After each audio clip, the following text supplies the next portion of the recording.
कंजक पूजो और बेटी मारो, ये पाप करो ना जालिम हत्यारो। मत पाप करो, मत पाप करो। क्यों मारते हो बेटियां जब पूजते हो कंजकी।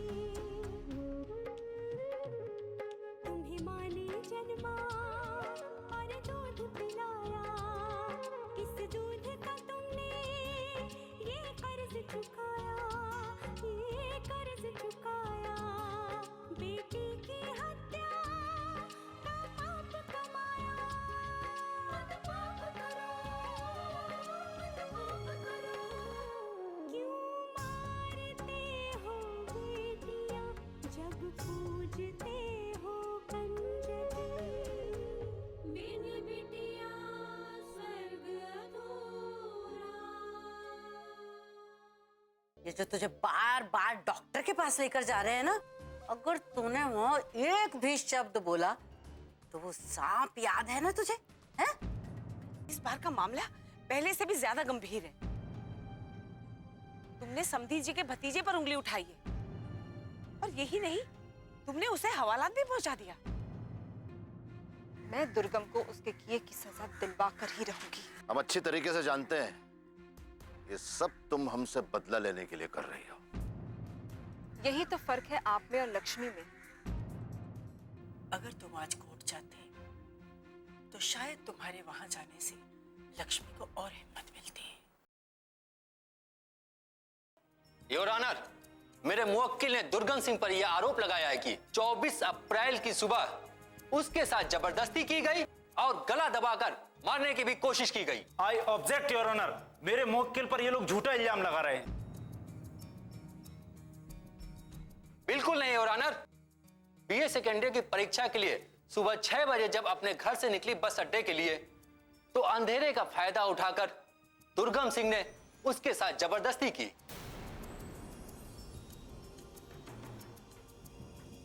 और जब उसने सबसे कहने की बात कही तो उसका गला दबाकर मारने की भी कोशिश की। लेकिन करीब सुबह 8:30-9 बजे के करीब लक्ष्मी जी जब मंदिर से वापस लौट रही थी तो मेरे मुवक्किल पर झूठा इल्जाम लगा है योर ऑनर। योर ऑनर, जब लक्ष्मी जी ने इनकी कराहने की आवाज सुनी तो अस्पताल ले गई और वहां के डॉक्टर ने इनकी पूरी जिम्मेदारी के साथ इलाज किया और यह रिपोर्ट तैयार की।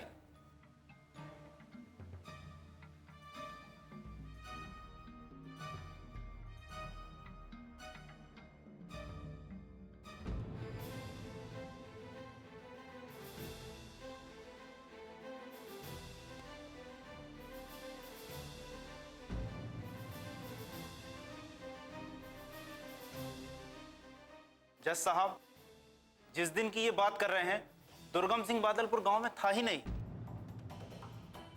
वो तो अपने चाचा जी के घर में था।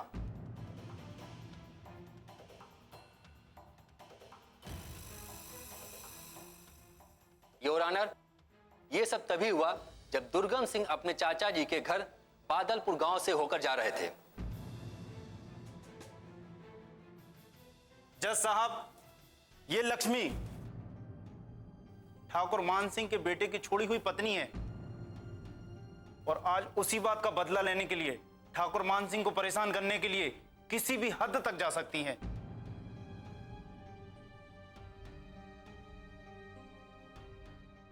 जिससे कि ये लोग परेशान हो जाएं और इन्हें अपने घर वापस बुला लें।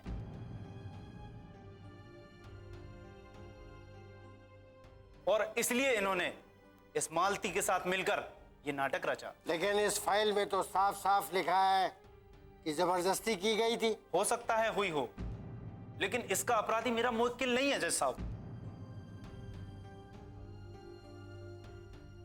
यह सच नहीं जज साहब। आप कैसे कह सकते हैं कि मालती के साथ जबरदस्ती नहीं की गई? योर ऑनर, मौका वारदात पर दुर्गम सिंह का यह पुलिस को लॉकेट मिला है।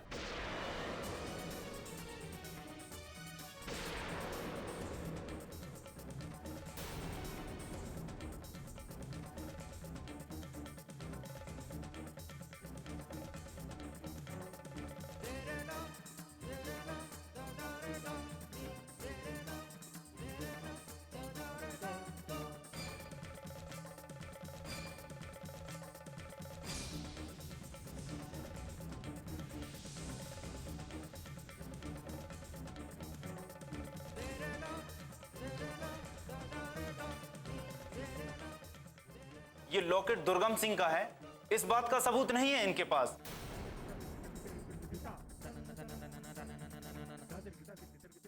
क्योंकि इस तरह के लॉकेट तो किसी के पास भी हो सकते हैं। नहीं जज साहब, मैं जानती हूं कि ये लॉकेट दुर्गम सिंह का ही है। खुद मानसिंह जी ने उसे तोहफे में दिया था। लेकिन ये कोई पक्का सबूत तो नहीं हो सकता।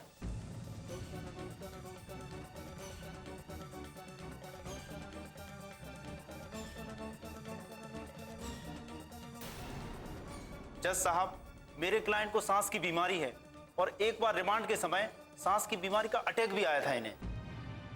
ये डॉक्टर साहब की रिपोर्ट।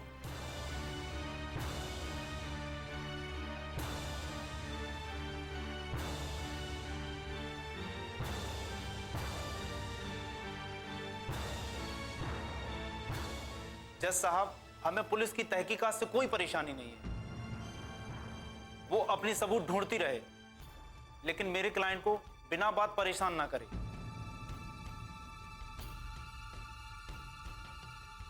इसलिए हम दुर्गम सिंह की जमानत की अपील कर रहे हैं। आई ऑब्जेक्शन है योर ऑनर। ऐसे खतरनाक मुजरिम को बेल पर छोड़ना समाज के लिए खतरा बन सकता है। जज साहब, जेल में अगर इनका तनाव और बढ़ जाता है और इन्हें फिर से सांस लेने में तकलीफ होती है तो इनकी जान को खतरा हो सकता है। इसलिए हमारी आपसे रिक्वेस्ट है कि दुर्गम सिंह को जमानत दी जाए। अदालत दुर्गम सिंह की जमानत याचिका को स्वीकार करती है।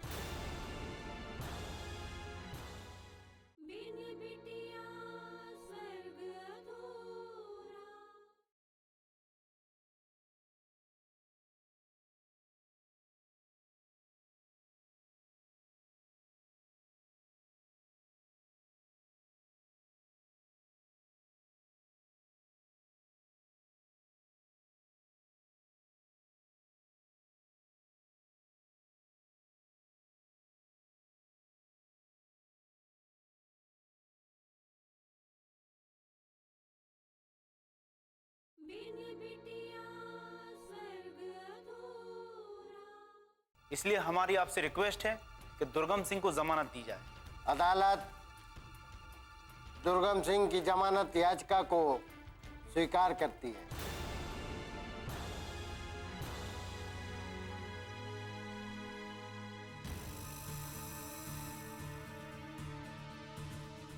लेकिन दुर्गम सिंह को यह हिदायत देती है कि वो अपना गांव छोड़कर बाहर कहीं ना जाए और हर हफ्ते सोमवार के दिन थाने में जाकर उसे अपनी हाजिरी लगानी होगी।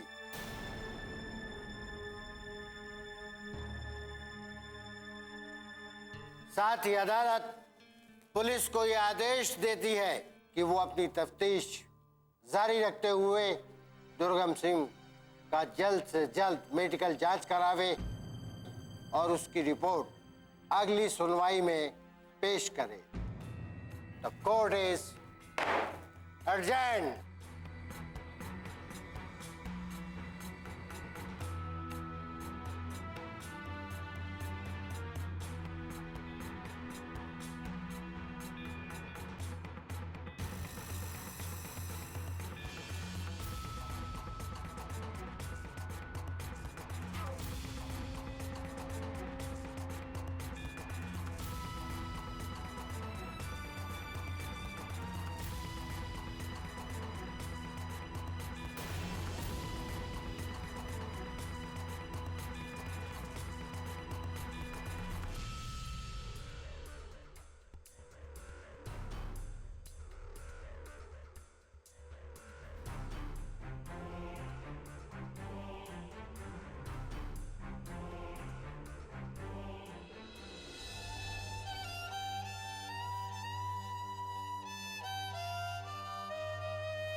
भाई बहुत अच्छा काम किया आपने वकील साहब, तारीफ करनी पड़ेगी। शाबाश।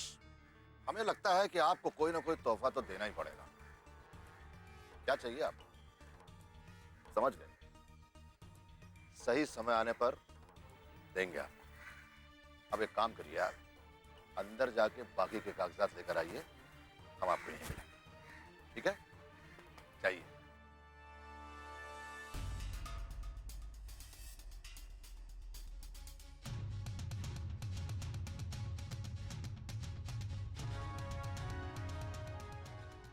चाचा जी, कमाल कर दिया चाचा जी आपने।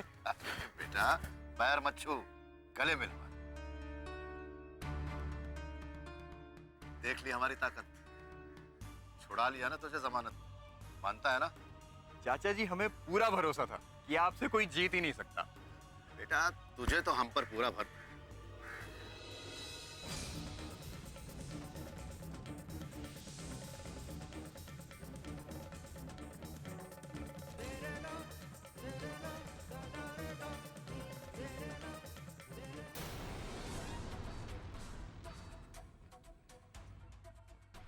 काश कि यही विश्वास दूसरों को भी होता हम पर दुर्गम,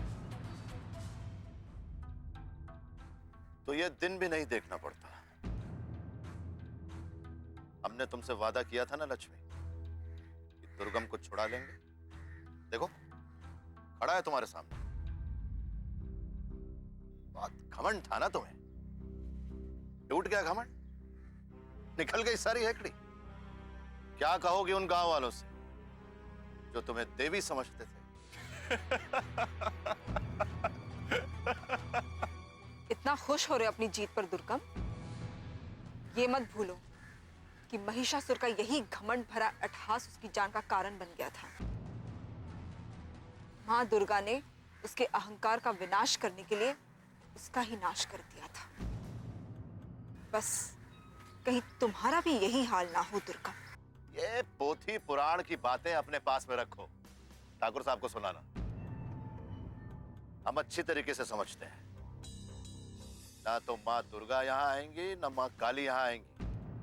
अपनी लड़ाई खुद लड़नी पड़ती है। खुद लड़ो अपनी लड़ाई और फिर हमसे हारो, क्योंकि हम एक बात अच्छी तरीके से जानते हैं लक्ष्मी, तुम ये मुकदमा हमसे कभी नहीं जीत पाओगे। अब तो आपको पता चल ही गया होगा लक्ष्मी भाभी कि चाचा जी की क्या हस्ती है। अब अपने दिमाग में इस बात को रखिएगा और फिर ही अगला कदम बढ़ाइएगा।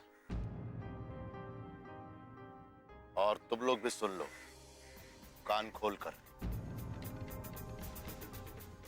इस औरत पे भरोसा करना छोड़ दो।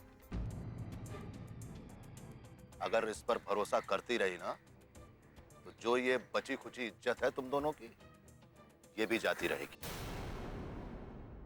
बिन बिटिया स्वर्ग अधूरा।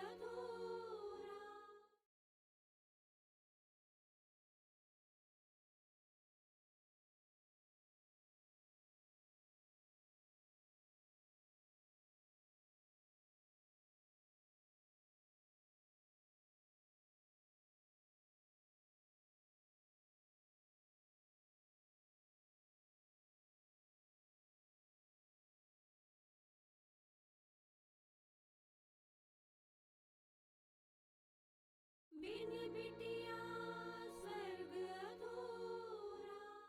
और तुम लोग भी सुन लो, इस औरत पे भरोसा करना छोड़ दो। अगर इस पर भरोसा करती रही ना, तो जो ये बची खुची इज्जत है तुम दोनों की, ये भी जाती रहेगी। जाओ यहां से। चलो मानती। दरोगा जी, आप दुर्गम को लेकर चलिए। पर चाचा जी, बेटा तू इनके साथ जा, हम वकील साहब के साथ बाकी के कागजात लेकर आते हैं, ठीक है? जा। चलो।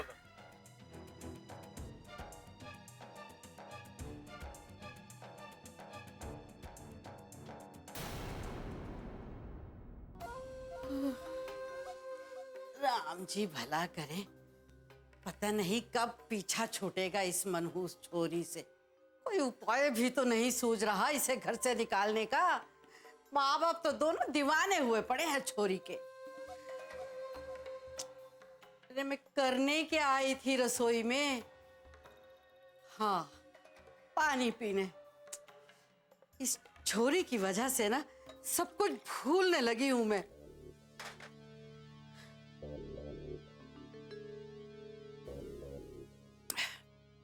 दोनों माँ बेटी आराम से सो रही हैं और इधर चिंता के मारे एक पल भी आंख नहीं लग रही। मुझे तो ये डर लग रहा है कि कहीं उस छोरी के मन से मेरा डर निकल गया तो वो तो उस डॉक्टर के सामने सब उगल देगी। क्या करूं मैं इस छोरी का? कोई उपाय बताइए ना प्रभु, कोई रास्ता दिखाइए।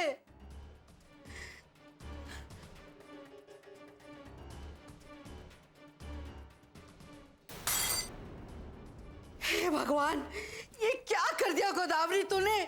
एक उपाय कोई नहीं सूझ रहा और ऊपर से गिलास तोड़कर सारा कांच फैला दिया। अब बैठ के ये समेटो सब। राम जी भला करे।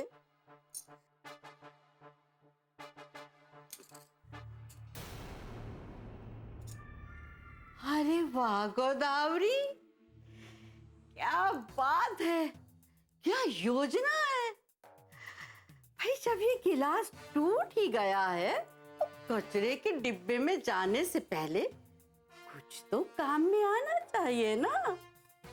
सच ही कहते हैं लोग भी कि कांच का टूटना भी शुभ ही होता है। राम जी भला करे।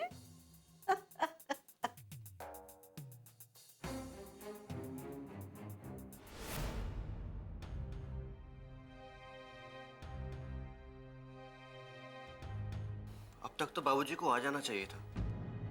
बाबूजी तो अपना फोन ले जाना भी भूल गए। हाँ वही तो।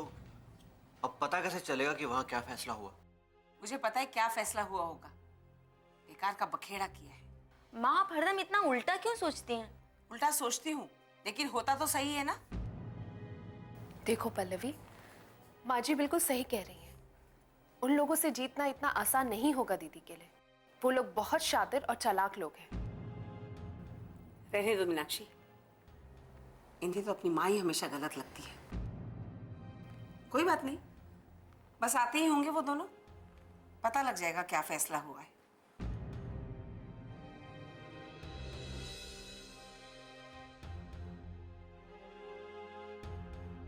क्या हुआ बाबूजी कोर्ट में?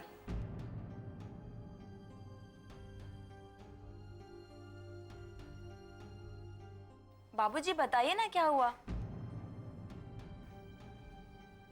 दोनों चुप हैं। इसका मतलब वही हुआ जिस बात का मुझे डर था। मतलब वो आरोप से बरी हो गया? दुर्गम आरोप से बरी नहीं हुआ, लेकिन जमानत पर छूट गया। आज जमानत पर छूटा है, अगली सुनवाई में बरी भी हो जाएगा। भगवान न करे ऐसा हो। ऐसा ही होगा ठाकुर साहब। आप सबको अपने जैसा समझते हैं, लेकिन बाहर बहुत धूर्त लोग बसते हैं। जिस आदमी ने इतना बड़ा कुकर्म किया हो, आपको लगता है इतनी आसानी से वो अपने आप को सजा होने देगा?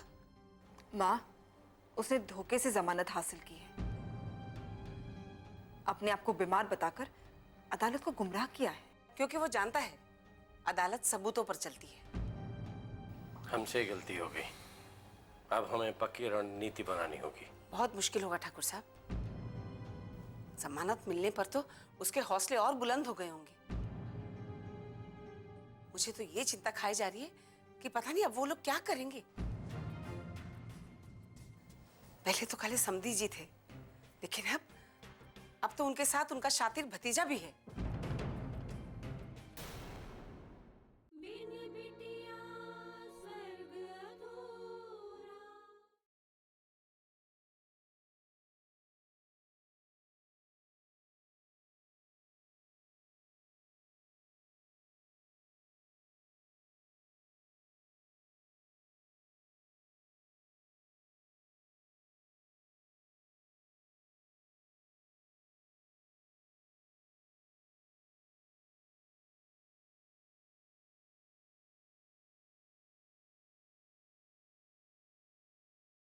बिन बिटिया स्वर्ग अधूरा।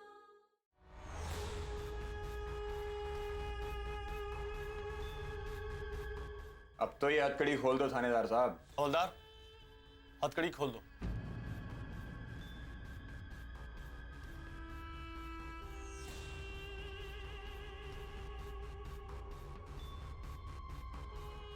लक्ष्मी भाभी, दुर्गम ये दर्द कभी भूलेगा नहीं। जयराम जी की थानेदार साहब। वकील साहब, कागजात दीजिए। थानेदार साहब, ये दुर्गम की रिहाई के कागजात हैं। जरा जल्दी से साइन कर दीजिए।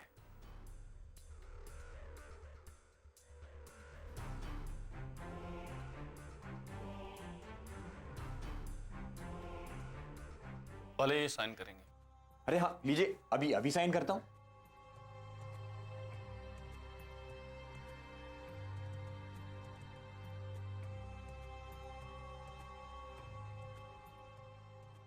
ये लीजिए।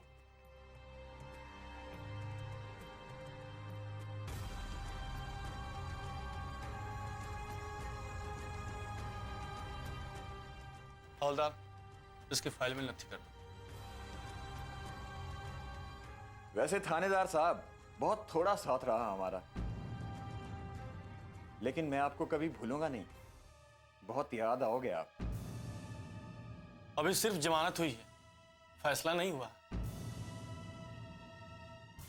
इसलिए संभल के, कहीं ऐसा ना हो कि फिर यहीं आना पड़ जाए।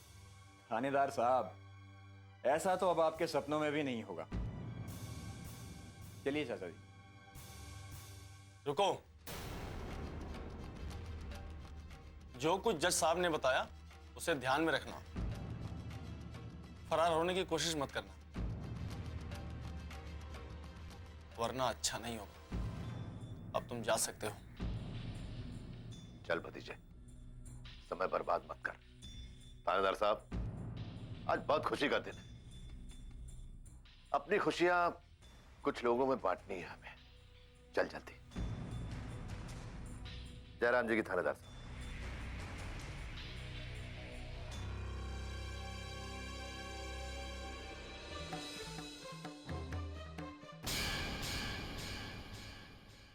ये गिलास किसने तोड़ दिया? पता नहीं माँ जी। मैंने कहा था ना तुझसे कि अनु को लाने दे पानी, लेकिन तुझे भी चैन नहीं पड़ता है। लेकिन माँ जी, अनु आती तो उससे भी कान चुप जाता ना। उन्होंने जो कहा था ना वही किया। आखिर छुड़वा लिया ना अपने भतीजे को। वाह ब्रायन, वाह। एक आप ही हैं इस परिवार में जो हमें ठीक तरीके से समझती, वरना तो इस खानदान के बाकी सारे लोग तो बस भगवान भरोसे हैं। एक बात कान खोल के सुन लो, ये जो केस किया ना तुमने, उसका तो वैसे भी कुछ होने वाला है नहीं। तो तुम दोनों माँ बेटी चुपचाप घर में बैठ जाओ, समझ गई?